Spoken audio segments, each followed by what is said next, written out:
Estem molt satisfets de poder tancar un informe com és el dret a l'habitatge. Per què? Perquè, com sabeu prou bé, és un dels temes que realment preocupen a la ciutadania en aquest país, sobretot des del punt de vista del que fa referència a l'emergència habitacional que ens hem pogut trobar durant aquests últims anys.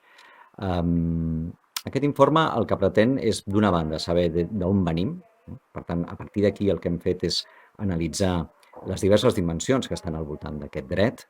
D'una banda, els aspectes normatius, també el que seria la gestió documental i la gestió de dades que hi ha al voltant, sobre conèixer realment quina és la situació, analitzar la situació d'exclusió social que també es pateix al voltant del tema, l'àmbit de la salut. Hem intentat, per tant, saber ben bé d'on venim, no? Per poder conèixer, per poder tenir una bona diagnosi de la situació. I a partir d'aquí el que hem fet és un document que es construeix a partir de cap a on volem anar. Com haurien de ser o com creiem que haurien de millorar les polítiques públiques de dret a l'habitatge a partir de tota aquesta diagnosi que hem fet i a partir, òbviament, de totes les aportacions dels membres que configuren el Consell del Treball Econòmic i Social de Catalunya.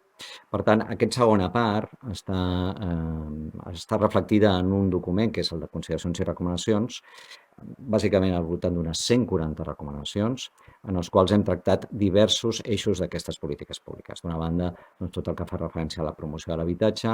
Un segon aspecte també molt important és el tema del manteniment i evitar la pèrdua de l'habitatge. Un tercer aspecte són elements de rehabilitació. I, per últim, també el que fa referència a la regulació dels preus de lloguer privat.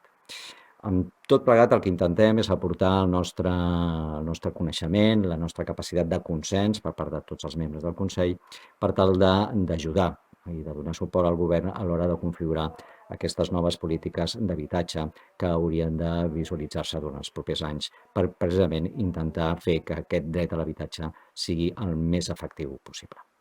Gràcies.